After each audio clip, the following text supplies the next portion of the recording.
Hey, everybody, welcome back. Frank Schaub here with George Thomas, our film critic from the Akron Beacon Journal. George is here, and you are, this is about as fresh eyes as you can get on a movie, as you saw Toy Story 5 earlier today, and you are here to talk about the fifth installment in the very wildly popular Pixar franchise that started, way back in 1995, so 31 Yeah, and I years saw it in ago. theaters. Yeah. I was 11 at the time, so Oh, shut up, Craig. Just shut up, please. This has been I have to admit, I am not. I like Toy Story. I like the franchise. I actually just watched Toy Story 3 for the first time, like 3 days ago. So I haven't really been up to snuff on all of the Toy Story movies, but I know it's very wildly popular. It's got a lot of successful box office returns, which is why they're into number 5 at this point. It's a nice little cash grab probably for Pixar. But I know the first 4 have been well regarded by critics and fans. This fifth one, critics seem to be a little bit more, on the fence on this one. But what do you say? Okay. Toy Story 3 is where all the toys found a new owner, right? Yes. That is my favorite one. Okay. Even over the original. Toy Story 4, meh. Totally meh. Just Okay. meh. This continues Pixar's role. Okay. This film is intelligent. It has something to say. It's well directed. And Pixar continues to astonish with their animation skills. They really do. Because there are moments in this film that blur the line between animation and reality. You know what I mean? Yeah. There are scenes where an item that's probably easy to animate, a school bus, for instance, in this case, looks like a school bus. And you see the animated character, and it's like, wow, you're blown away. But what I really like about Toy Story 5 is the intelligence and how director Andrew Stanton and newcomer she's making her directorial debut, her name's McKenna Harris, tackle the issue of tech and everybody's lives, actually. They frame it as a children's thing, but they deal with it at an adult level and a children's level through the story. And you say you've watched 3. 2 is where Jessie the cowgirl came in, or was that Yes. 3 as well? I haven't watched them in a while. No, that was 2. I think that's when they were like going to be bought by a collector or something. Okay. If I'm not mistaken. Yeah. 5 is centered on Jessie. She's the heart of this story, which might throw some people off, but it's perfect because Jessie is voiced by the great, one of the underappreciated comedic actresses of the past 40 years, Joan Cusack. And her character, Jessie the cowgirl, the rag doll, is worried about losing Bonnie, her latest owner, to a smart pad, a screen, a device named LilyPad. Jessie's parents, rightly so, not Jessie's parents, but Bonnie's parents, rightly so, have delayed giving her a device. She's 8. My sons didn't get their first cell phones until they were 12, for instance. I don't know that I give a device to a child that soon. At any rate, I digress.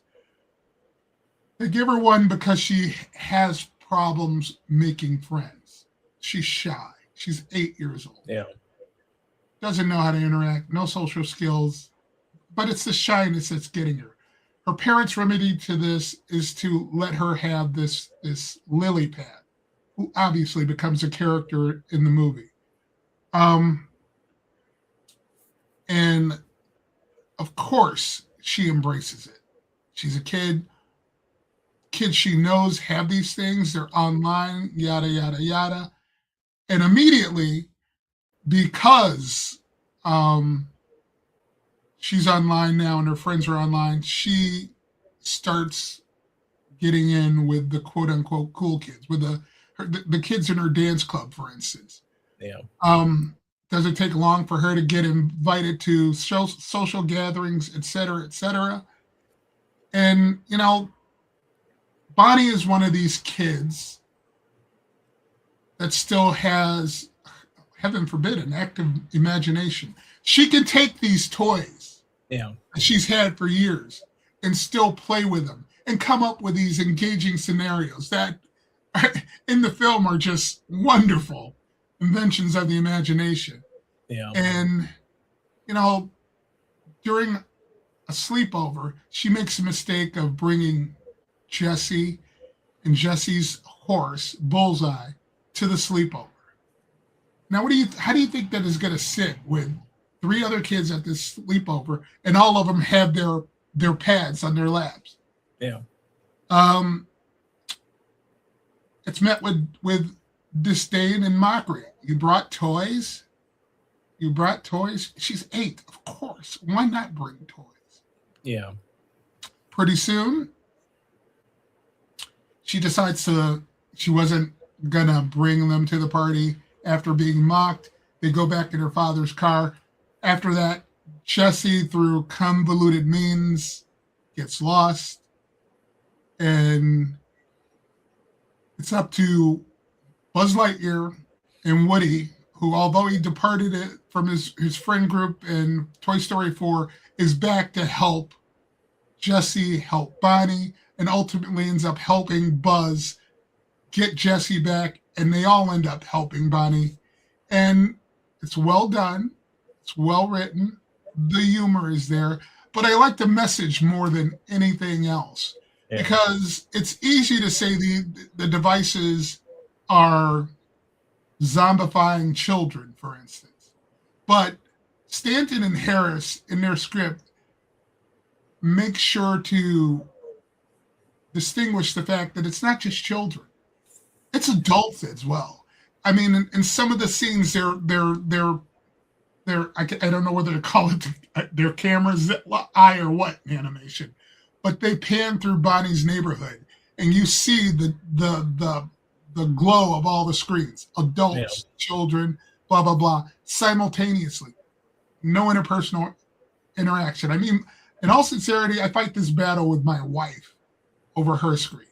I mean, when we first got married, for instance, I spent a lot of time back when, and this is a confession, back when home PCs were new. Yeah. Getting one was new. And going online, especially, I mean, I can't tell you the untold thousands of dollars in credit cards I maxed up on AOL when it was an hourly pay service. Yeah. And, with smartphones, that's easier to do now. And my wife and I fight battles over it because it's like, I'm right here.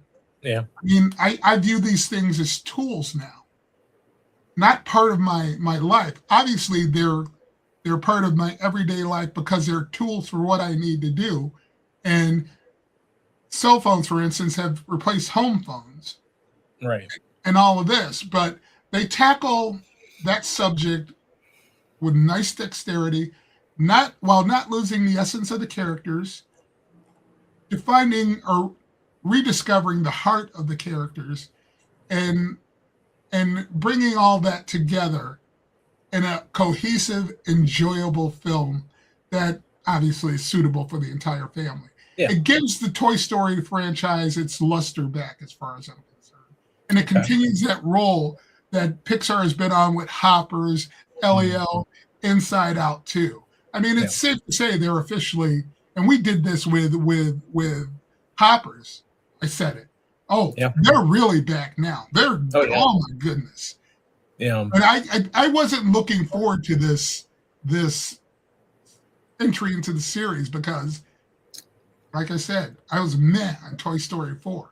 Okay. They redeemed it. Let's call it a soft reboot or a soft reset to match the tech theme. Yeah.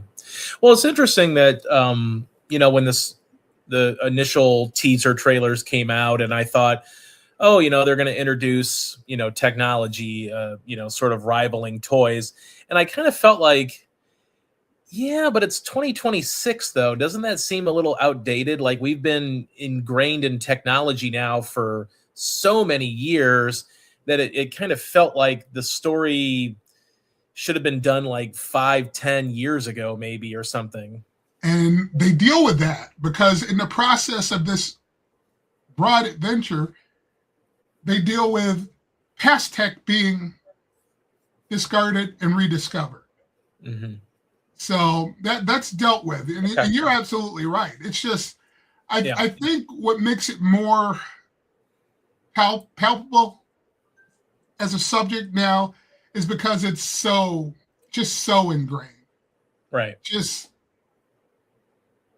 The best way to say it is the mobile tech market, cell phones, tablets, has peaked. You know what I mean? That's how much it's part of the culture, because there's really nowhere to go with it as far as, I don't want to say innovation, but as far as mass media appeal, I guess would be the way to describe it. Okay. Yeah. So, a good return to form here for the series.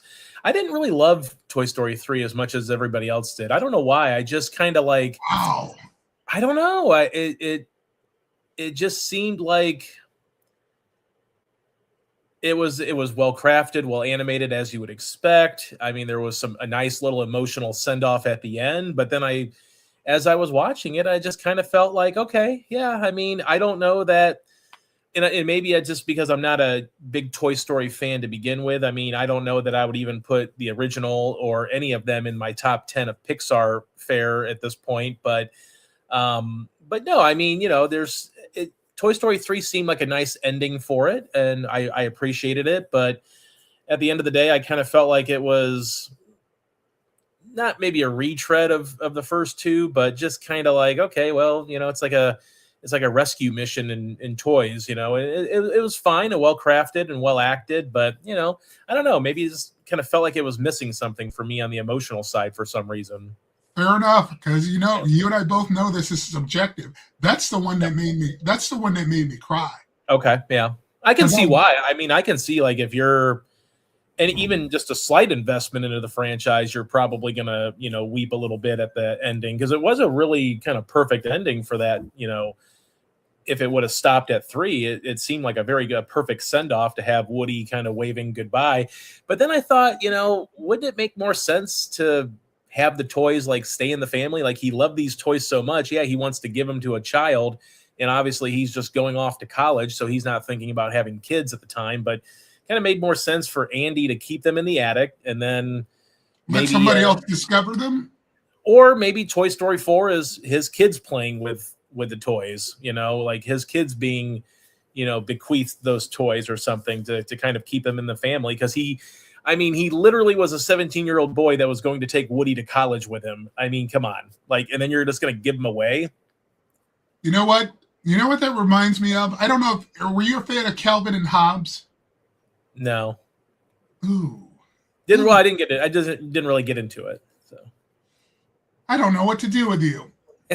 Bill Watterson, years after the comic ended its newspaper run, wrote a commemorative strip with Calvin on his deathbed, talking to his grandson.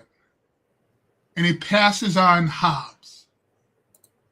And I get what you're saying about what they could have done in Toy Story 3. And it off topic, it threw me back to that particular strip, because that has a lot of emotional resonance. It really does. So I get what you're saying. The idea of just passing the toys on, ensuring, because by that third film, they are part of, if you're a fan, they are part of who you are. You want to see something good happen to them. Right, yeah. So that's what tugged at me. He made sure it happened, because far too often, and I can't believe how sentimental I am about this crap, toys just end up thrown away. I mean, you and Yeah. I discussed my Star Trek collection. I can't bring myself to throw them away. The part that I sold last year, I went to the highest bidder, but and it probably went to sellers. But as opportunistic as those resellers are, I also know that eventually they're probably going to end up with somebody who really cares about what I cared about. Right. So, Yeah. Oh, yeah. Yeah. Definitely. And I get what the decision making there in terms of giving them to a child that would love them and play with them, and of course Bonnie ends up being that child that does do that. So I know it just my wife and I were talking about it as the movie was going on, like, oh, Andy should put him up in the attic and wait till he has kids. That'd be a good end of the movie / fourth movie if they wanted to go that route, whatever. But I mean, either way, it's a franchise that continues to have legs. Probably will continue to have legs, I would imagine. I mean, is there room for Toy Story 6 and beyond? oh, is there? Let's see. Toy Story 4, I liked the least and did the most. Yeah. Just a shade better than Toy Story 3. Here's some perspective for you. I looked this up earlier today. In 1995, Toy Story, the first one, grossed 401 million nationwide. Yeah. 4 was 1.074 billion. Okay. So it just keeps gaining in popularity. It's projected to do very well opening weekend worldwide, over 275 million possibly worldwide there. So, and the box office is pretty healthy. Obviously, Hoppers, unfortunately, a movie that you and I both really enjoyed, didn't make a ton of money, although it did okay. I think it was close to that $400 million range, but maybe didn't make a profit in the grand scheme of things. But a movie like Toy Story 5 will come in and probably clean up any deficits that Disney Pixar has right now. But it's good to see. The box office has been good. Disclosure Day did well at the box office. I think maybe outperformed what it was projected. A movie that you really enjoyed, calling it the first must-see movie of the summer. I saw it as well and really, really enjoyed it. Probably too many lens flares for my taste, but very well acted. Emily Blunt was fantastic. There were a couple of just gorgeous shots in there that Janusz Kaminski, the cinematographer, a frequent Spielberg collaborator, shot the crap out of that movie. And Spielberg, of course, knows how to direct blockbuster fare if there ever was a director that could do that. So it was a pleasant surprise, and hopefully that'll continue to generate some box office buzz. Too many lens flares for you? Yeah, it reminded me of like a J.J. Abrams Star Trek movie. CE3K must have thrown you for a loop, pal. Well, but yeah, but this is it just was a little heavy-handed. I think like every now and then to have like a natural lens flare is fine, but like when you're inside of a confined space, inside of a house, inside of that confined space, and you still get all this amazing natural light to have the lens flares pop up, it just a little bit too much, but a minor quibble for that. And then I think the biggest issue that I had was I didn't really quite think they fleshed out the World War III as much. I can see that. Yeah, I can see that because it wasn't specific. They're saying World War III, but who? I got North Korea, but other than that, who are the other antagonists there? Yeah, like if you weren't aware, if you're not aware of like the current strife in America, like if you watch this movie 15 years from now or 20 years from now, and you weren't aware of the strife going on in the world at the time, you probably would not be able to equate what's happening in Disclosure Day to what is in mirroring real life. Like, yeah, we being people that are living right now, we can understand like there's a lot of tension right now in the world. But if you don't know, like I'm not saying it needed to like spell everything out for us, but maybe just a little bit more, just kind of fleshing it out a little bit more. And I almost at the end of it, I think somebody had mentioned like, when the NBC news anchor kind of broke into the news story that was dominating the news, like they were currently like getting ready to report on World War III developing, but I didn't even catch that at the time. So it kind of happened so quick, or at least it was just my attention span did not notice it, because when someone pointed that out, I'm like, oh yeah, they might have been covering the news like, hey, there's going to be a military action going on. And then, oh, we're going to break out into this even bigger story that is going to captivate the audiences of the world. I hope he deals with that in the commentary with the with the is it DVD for whatever. I hope he deals with that, because what I wonder is if he was just trying to avoid being overtly partisan. You know what I mean? Right, yeah. And to take away, you and I both know what the message was overall. So I wonder if that's why he avoided that. Possibly. Otherwise, it was vintage Spielberg. It was. It really, and I know this compliment to some people might seem like a backhanded compliment, but to me, it's a real compliment. It reminded me a lot of like Ready Player One. It was extremely entertaining.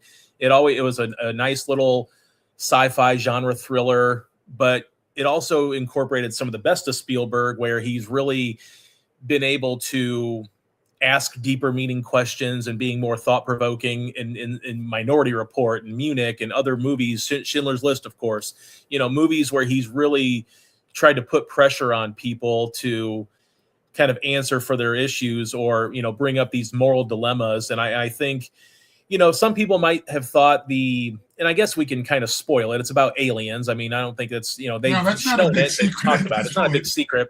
But just, how people would react and whether or not it should be known to the mass of humanity. Maybe it's not the biggest question he's ever asked, but it's pretty clear that he thinks that if there is evidence, it should be disseminated. And I think that it's about letting people decide for themselves. It's not going to, it might upset the apple cart for some people, but it's probably not going to impact the religious community like maybe some people thought. And I know they touched on that in the film too. So, it's just another Spielbergian type movie in his late 70s that he can still do it. He can still go with the best of them. I have to ask two questions.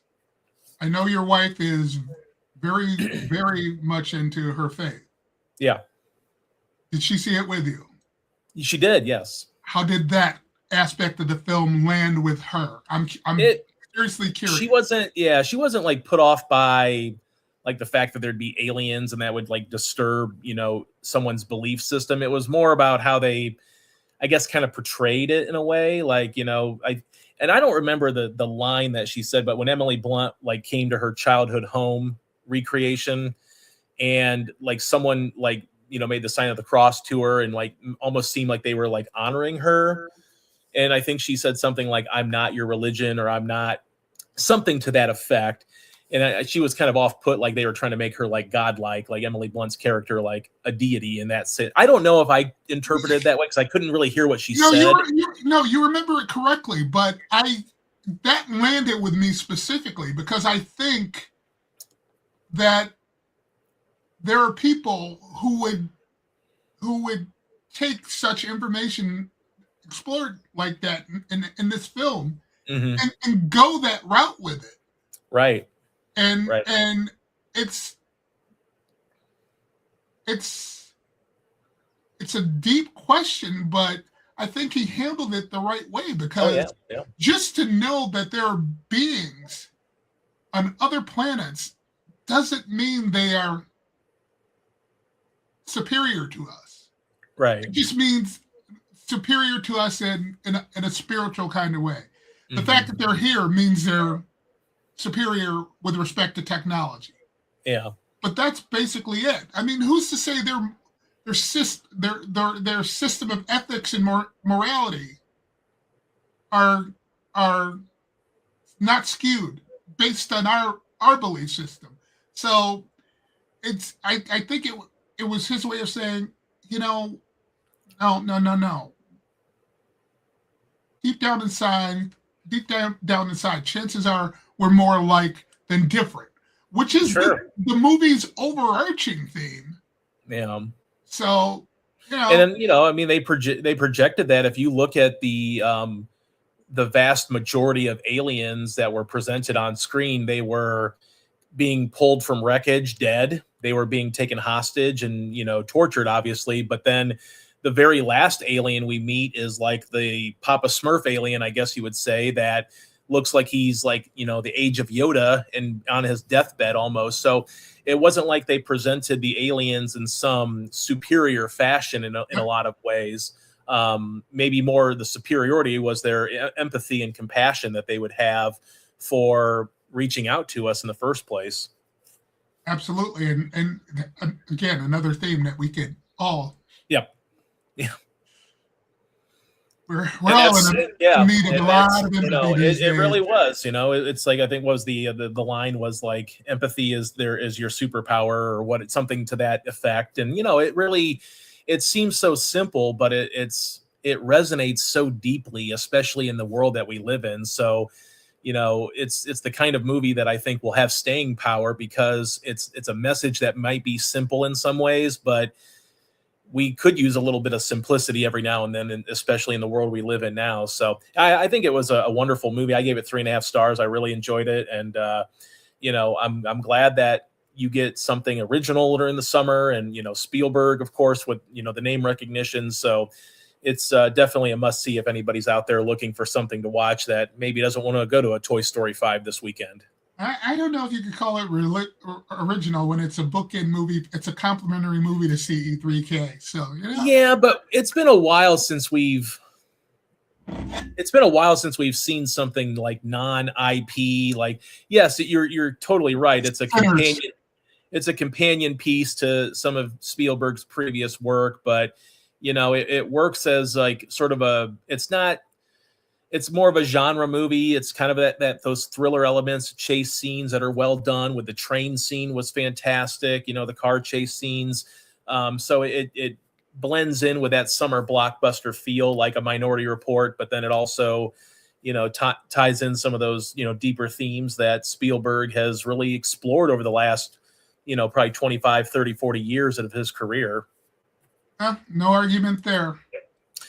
All right. Well, I know that's all we have for this week, but next week we will have Supergirl. Is that correct? That is correct. All right. Well, a lot of excitement. Sort of the next phase here. I don't know if DC has gone into the phase realm at this point. They're just kind of making movies right now. But they have Supergirl and then Clayface and Man of Tomorrow next year. So the James Gunn DC universe is finally really off the ground with Superman last year, but now Supergirl this year, and Clayface later on, and more to come. So it doesn't seem like they have much of a plan, though. I think they said after Man of Tomorrow, they're kind of waiting to see what direction they want to go in. But of course, they've got Lanterns that'll be on HBO coming up this year. I'm looking forward to that. Yeah. What's ticking me off about that? What? The rules of USA Today Co. The trailers are red band trailers for a TV series. Right, yeah. I don't know if you looked at them, and I've wanted to preview that in my streaming column, but they drop more than a few F-bombs in the trailers. Yeah. And it's like, and it looks like Kyle Chandler and Aaron Pierre. Yeah, they have great chemistry together.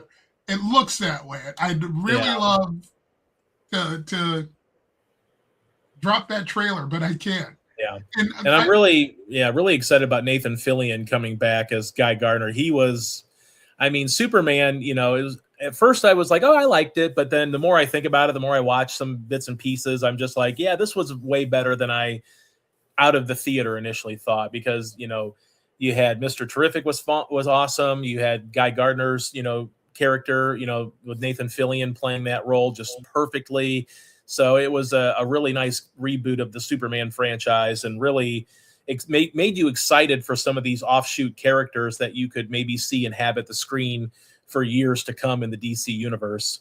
And with that one, what's the HBO detective series? True Detective. Apparently, True Detective, yeah. This is that series is supposed to have a True Detective-like feel to it. Okay. So I'm looking forward to that as well. So Okay. I can get see what behind they that. can Yeah, do. definitely.